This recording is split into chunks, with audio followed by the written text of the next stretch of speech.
নমস্কার, আমি সাগর রায়। সবাইকে শুভ দুর্গাপূজার অনেক অনেক শুভেচ্ছা। আজকের ভিডিওর টাইটেল নেতাজি ও দুর্গাপূজা।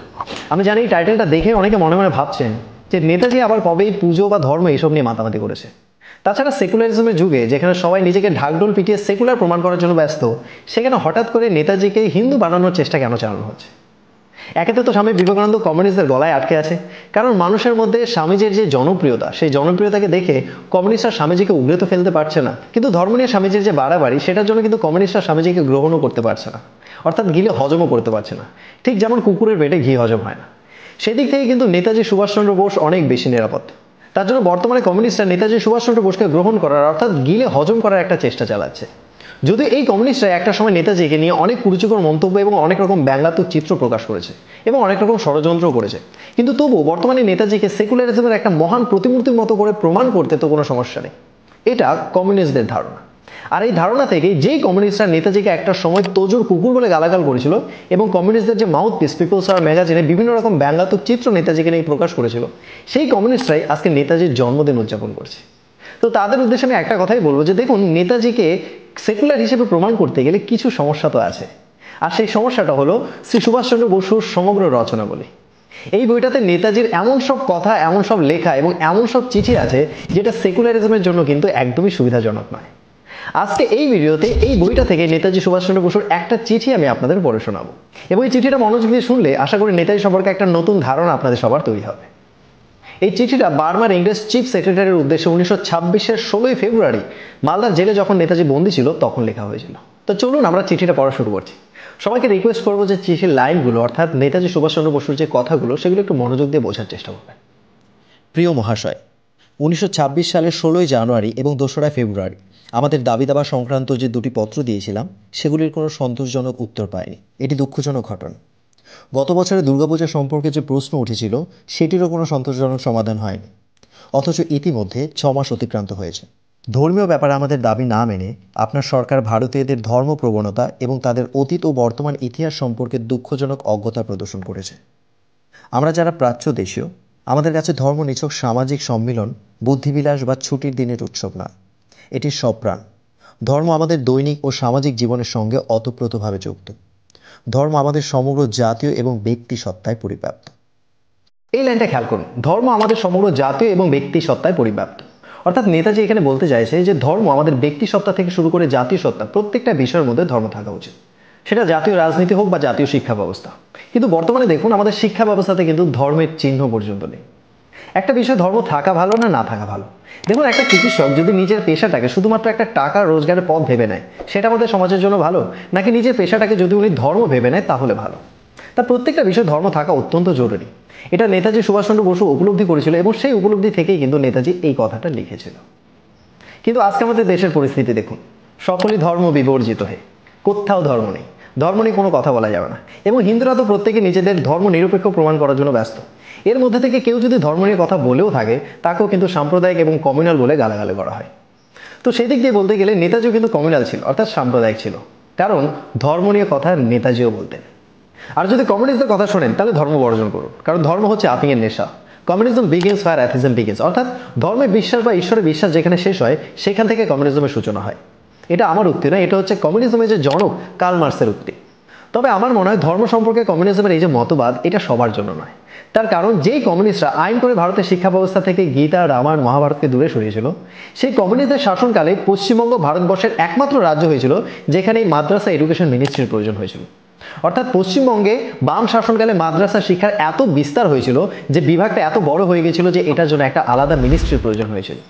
সালটা হচ্ছে 1996 এবং মুখ্যমন্ত্রী ছিল জ্যোতি বসু।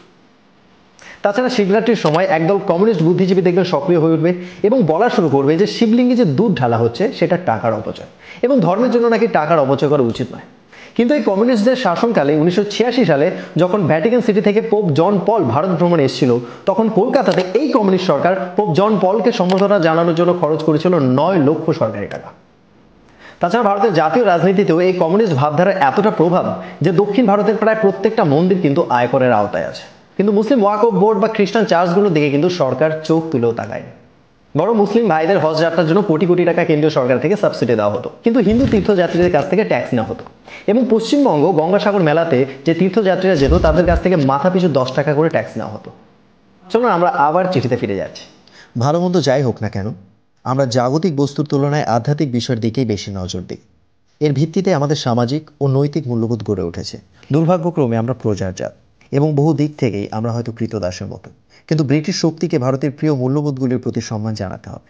ভারতের ইতিহাসের পাতাগুলি সেই সব বীর শহীদদের উজ্জ্বল দৃষ্টান্তে পূর্ণ, যারা ধর্মবিশ্বাসকে অক্ষুণ্ণ রাখতে গিয়ে স্বেচ্ছায় প্রাণত্যাগ করেছেন। ভারতকে অমর রাখার জন্য তারা প্রাণত্যাগ করেছেন। আমাদের দারিদ্র্য ও অধোগতিকে উপেক্ষা করে ভারত আজও বেঁচে আছে। ভারত বেঁচে আছে কারণ তার আত্মা অবিনশ্বর, তার আত্মা অমর, কারণ তার ধর্মবিশ্বাস আছে। আমরা অনেক কিছু হারিয়েছি। রাজনৈতিক স্বাধীনতা বলে আর কিছুই নেই। অর্থনৈতিক স্বয়ংবরতা এখন অতীতকালের বিষয়। আমাদের জাতীয় সংস্কৃতির ক্ষেত্রেও নিয়মিতভাবে হস্তক্ষেপ চলছে ধীর গতিতে। এই লাইনটা খেয়াল করুন, আমাদের জাতীয় সংস্কৃতির ক্ষেত্রেও নিয়মিতভাবে হস্তক্ষেপ চলছে ধীর গতিতে। এই লাইনটা থেকে বোঝা যায় যে নেতাজি সেই সময় যে ভারতীয় সংস্কৃতির অবক্ষয় সেটা নিয়ে যথেষ্ট সচেতন ছিল এবং চিন্তিতও ছিল। কিন্তু আজকে আমাদের সংস্কৃতির এত দুর্দশা, কিন্তু তারপর আমাদের কারো কোনো চিন্তা নেই। আজকে আমাদের সংস্কৃতির এরকম পরিস্থিতি যে আমরা আমাদের নিজেদের সংস্কৃতি উদযাপন করতে, পালন করতে নিজেরাই লজ্জা অনুভব করছি। কিন্তু দুবাইয়ের প্রিন্সকে দেখুন, গর্বের সাথে নিজের পোশাক পরছে এবং নিজস্ব সংস্কৃতি পালন করছে। কিন্তু আমরা নিজের মাথায় তিলক কাটতে বা ধুতি পরতে কিন্তু লজ্জা অনুভব করছি। আমাদের নিজস্ব সংস্কৃতির সাথে আমাদের এতটা দূরত্ব তৈরি হয়ে গেছে। এবং কেউ যদি এই ভারতীয় সংস্কৃতিকে রিভাইভ করার চেষ্টা করে, তবু তার প্রতি আমরাই সবার আগে আঙুল তুলছি। যেমন প্রধানমন্ত্রী যখন কোনো মন্দিরে যাচ্ছে, তখন আমরা প্রশ্ন তুলছি যে প্রধানমন্ত্রী কেন মন্দিরে যাবে, উনি তো শুধু হিন্দুদের প্রধানমন্ত্রী নয়। কিন্তু এই একই প্রশ্ন কিন্তু আসাউদ্দিন ওবিসি যখন মসজিদে যাচ্ছে তখন তোলা হচ্ছে না। মানে মনে হচ্ছে ব্যাপারটা এরকম যে আসাউদ্দিন ওবিসি হায়দ্রাবাদের এমপি নয়, উনি শুধু হায়দ্রাবাদের মুসলমানদের এমপি। অর্থাৎ ভারতীয় সংস্কৃতির এই যে অবক্ষয় হচ্ছে, আমার মনে হয় এটা নিয়ে আমাদের চিন্তা করা উচিত, ভাবা উচিত। য পশ্যতি স পশ্য, অর্থাৎ যারা শুধু দেখতে পারে কিন্তু ভাবতে পারে না, তারাই কিন্তু পশু। তাই আমাদের মনে হয় যে এই বিষয় নিয়ে আমাদের ভাবার সময় এসছে। কিন্তু আমরা চাইলে এই বিষয়ে চিন্তা না করে, না ভেবে আমরা এড়িয়েও যেতে পারি। কিন্তু একটা রোগকে এড়িয়ে গেলে কিন্তু রোগ সারে না। তো আমার মনে হয় এই রোগের মহাপ্রকোপে আমাদের ভবিষ্যৎ প্রজন্মকে কিন্তু একটা সময় পড়তে হতে পারে। আমরা আবার চিরতে ফিরে যাচ্ছি। কিন্তু এখনও আমাদের ধর্মবিশ্বাস অটুট। আমরা আমাদের মহান পূর্বপুরুষদের আদর্শে ঈশ্বর উপাসনা করতে চাই। পশ্চিমের ধর্মজগতের আওতায় যাওয়ার বদলে আমরা স্বধর্মে নিষ্ঠ থেকে আত্মবিসর্জন করতে প্রস্তুত। আপনাদের সরকার আমাদের ধর্মীয় অধিকারকে অবাঞ্ছিতভাবে হস্তক্ষেপ করেছে। মহারানী ঘোষণায় এই আশ্বাস দেওয়া হয়েছিল যে ভারতের জনসাধারণ তাদের ধর্মীয় বিশ্বাস অক্ষুণ্ণ রেখে ঈশ্বর উপাসনা করতে পারবে। কিন্তু আপনাদের নীতি এই ঘোষণার বিরোধিতা করছে। উপরন্তু আমাদের মতে এর ফলে ঈশ্বরের বিধানকে লঙ্ঘন করা হচ্ছে। এটি অনেক বড় ব্যাপার। আলিপুর সেন্ট্রাল জেলের সামান্য কয়েকজন খ্রিস্টান অপরাধীর ধর্মানুষ্ঠান পালনের জন্য বছরে 1200 টাকা দেওয়া হয়, কিন্তু উচ্চশিক্ষিত সংস্কৃতিবান হিন্দু রাজবন্দীদের ধর্মানুষ্ঠান পালনের জন্য একটা পয়সাও দেওয়া হয় না। মহাশয়, এর ফলে কি সুবিচার এবং সদাচারকে বৃদ্ধাঙ্গুষ্ঠ দেখানো হচ্ছে না? একজন ইউরোপীয় খ্রিস্টানের কাছে হিন্দু মাত্রই হিদেন হতে পারে এবং তার ধর্মীয় কুসংস্কারে বেশি মর্যাদা পায় না। তাকে ধর্মীয় অনুষ্ঠানের সুযোগ সুবিধা দেওয়া সেক্ষেত্রে হয়তো নৈতিক দায়িত্বের মধ্যে পড়ে না। কিন্তু আমাদের ধর্ম শুধুমাত্র পরধর্ম সহিষ্ণুই নয়, প্রতিটি ধর্মকেই মর্যাদার আসন দেয় এবং বিশ্বাস করে যে কোনো সম্প্রদায়ের ধর্মীয় অধিকার হস্তক্ষেপ করার অর্থই হলো ঈশ্বরের বিধানকে অস্বীকার করা। দেখুন, এখানে বলা হচ্ছে যে সেই সময় সরকারের তরফ থেকে খ্রিস্টান জেলবন্দীদের নিজের ধর্ম উদযাপনের জন্য দেওয়া হতো 1200 টাকা করে, কিন্তু হিন্দুদের 1 টাকাও দেওয়া হতো না। তো সেই সময় এই ঘটনার তবু তো একটা ব্যাখ্যা আছে যে শাসন ব্যবস্থায় ব্রিটিশরা ছিল, অর্থাৎ খ্রিস্টানরা ছিল। তো খ্রিস্টানদের প্রতি অর্থাৎ স্বজাতির প্রতি একটা আলাদা পক্ষপাতিত্ব থাকবে বা আলাদা একটা স্বজাতি প্রেম থাকবে, এটা স্বাভাবিক। কিন্তু বর্তমানে ভারতের শাসন ব্যবস্থায় না তো ব্রিটিশ আমলের খ্রিস্টানরা আছে, না তো মোগল আমলের মুসলমানরা আছে। এখন ভারতের শাসন ব্যবস্থা আছে ভারতীয়রা, মূলত ভারতীয় হিন্দুরা। তাহলে এখন হিন্দুদের সাথে এই অন্যায় বা এই বিচারিতা কেন? এর একমাত্র কারণ হচ্ছে যে ভারতের যে রাজনীতিবিদরা আছে এদের কাছে স্বজাতি প্রেম বলে কিছু নেই। এদের একটাই প্রেম, সেটা হচ্ছে ভোট ব্যাংক। এবং ওরা ভালো করেই জানে যে মুসলিম সমাজ এবং খ্রিস্টান সমাজের বেশিরভাগ ভোট সমষ্টিগতভাবে এক জায়গায় পড়ে, কিন্তু হিন্দু সমাজে তেমন কোনো সম্ভাবনা নেই। তাই হিন্দু সমাজের ভোট নিয়ে কোনো রাজনৈতিক দলই বিশেষ চিন্তিত নয় এবং তোষামত করার প্রয়োজনও তারা অনুভব করে না। তার জন্য তোষামত হয় শুধুমাত্র খ্রিস্টান সমাজ এবং মুসলমান সমাজ। এবং এর জন্য দায়ী হিন্দুরা, কারণ হিন্দুরা নিজেদের সেকুলার বা ধর্মনিরপেক্ষ, অতি আধুনিক বা অতি প্রগতিশীল প্রমাণ করার জন্য ব্যস্ত। এবং এটা সবচেয়ে ভালো বোঝা যায় রাম মন্দির ইস্যুর দিকে তাকালে। কারণ রাম মন্দির ইস্যুর সময় সোশ্যাল মিডিয়াতে আমরা এরকম হাজারো পোস্ট ঘোরাঘুরি করতে দেখতাম যেখানে বিভিন্ন হিন্দু বিভিন্ন রকম দাবি তুলেছিল। অনেক হিন্দু বলেছিল রাম মন্দিরের বদলে এখানে হসপিটাল হওয়া দরকার, অনেকে বলেছিল টয়লেট হওয়া দরকার, অনেকে বলছিল স্কুল বা কলেজ হওয়া দরকার। কিন্তু আপনারা জানেন যে যখন রায় বেরিয়েছিল তখন মুসলমান ভাইদেরও নির্দিষ্ট পরিমাণে একটা জমি দেওয়া হয়েছিল মসজিদ তৈরি করার জন্য। কিন্তু আপনি পুরো সোশ্যাল মিডিয়া ঘেটে এরকম একটা পোস্ট দেখাতে পারবেন না যেখানে মুসলমান সমাজের পক্ষ থেকে কোনো একজন দাবি তুলেছে যে এখানে মসজিদ না হয়ে হসপিটাল হোক, স্কুল হোক, কলেজ হোক বা টয়লেট হোক। তো যেই হিন্দুরা দাবি তুলেছে যে এখানে রাম মন্দির না হয়ে স্কুল কলেজ টয়লেট ইত্যাদি হওয়া উচিত, তাদের কাছে আমার একটাই প্রশ্ন, যে কোটি কোটি হিন্দুর আবেগের কি এখানে কোনো দাম নেই? যেই মন্দিরটার জন্য প্রায় 500 বছর ধরে হিন্দুরা অপেক্ষা করে আছে, কোটি কোটি হিন্দুর ভক্তি যেখানে আছে এবং হাজার হাজার হিন্দু যেই মন্দিরের জন্য প্রাণ দিয়েছে, সেই মন্দিরটার বদলে হসপিটাল করতে হবে? হসপিটাল হোক, স্কুল হোক, কলেজ হোক, সব কিছু হোক, আমরা সব কিছু সমর্থন করি, কিন্তু এই সব কিছু কি রাম মন্দির করে তার পাশে করা যাবে না?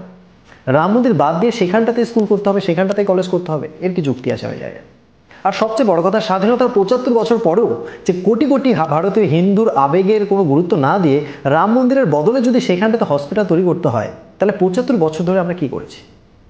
সবশেষে আমি শুধু একটা কথাই ভাবছি, যে ভারতের জাতীয় রাজনীতিতে যদি আজকে নেতাজি সুভাষচন্দ্র বোস সক্রিয় থাকতো এবং সামান্য একটা পুজো করার জন্য এতটা উদ্যোগ গ্রহণ করতো, তাহলে দেশের মানুষ বা সেকুলার যারা আছে বা কমিউনিস্ট যারা আছে তারা নেতাজিকে কতটা গালাগাল করতো। আমার মনে হয় প্রধানমন্ত্রীকে যতটা গালাগালি শুনতে হচ্ছে, নেতাজি সুভাষচন্দ্র বোসকে তার চেয়ে হয়তো অনেক বেশি গালাগালি শুনতে হবে।